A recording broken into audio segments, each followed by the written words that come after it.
I play a character called Andy Rawlinson, and he was really good friends with Julia Lucan, who died 12 years previously, and I kind of feel like his life kind of came to a bit of a halt when she died, and that he's still kind of trying to get over like the death, and it had such a strong effect on his life, as indeed it did to his her father's life, to Julia's father's life.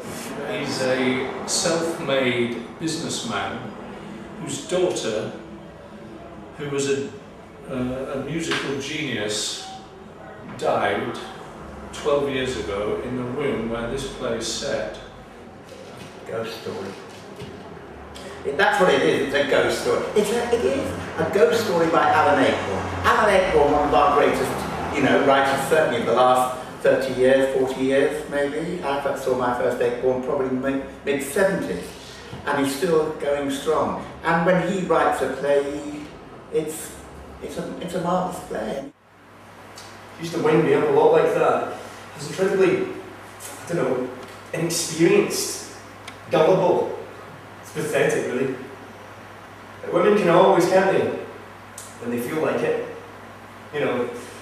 Turn you inside out. As well as it being a ghost story, it's a bit of a whodunit where you're trying to work out who is responsible, and in a way we all are. Like, we're all carrying around a bit of guilt with us, so they're interesting characters to play. Well, I think they can expect sheer terror. To you and explain. Well, you better bloody had. Excuse us. That's quite all right. Perhaps I shouldn't have said it was peaceful. I appear to static. I need you here, Andy, because you're part of this. Even if you don't believe in what I'm doing, even if you think I'm completely balmy, and I know you do, you still have to be here, so bear with me, please. And just what is it you are doing, Joe, precisely? I want to know why she died. I think we had to stop the show 4 times because people had reacted. Sometimes, there was one occasion where somebody was genuinely ill, but at other times it actually freaked people out. And we had to stop the show until things were settled down and sorted out, and then we could carry on.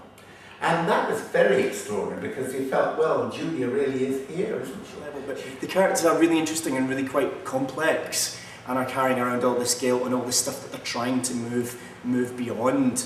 And throughout the course of the play, they somehow manage to do that. I mean, everybody thinks actors are the doddle of a life. Well, it is so. It is true. It is a doddle.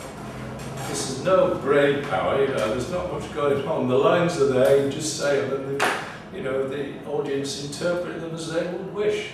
But this, you've got to interpret them for an audience, and you've got to tell them, and you've got to point them in the right direction, and that's a kind of a joint effort between us, the director, lighting, music, sound, everything. It's fantastic doing theatre, because you go on there, you work really hard all night. If it goes well, you see the reaction. Whereas when you do television, you do it, you forget about it, and a year later or maybe 18 months later it comes on, and you don't really feel like you had very much to do with it. So it's fantastic doing theatre because you instantly get to see people's reaction.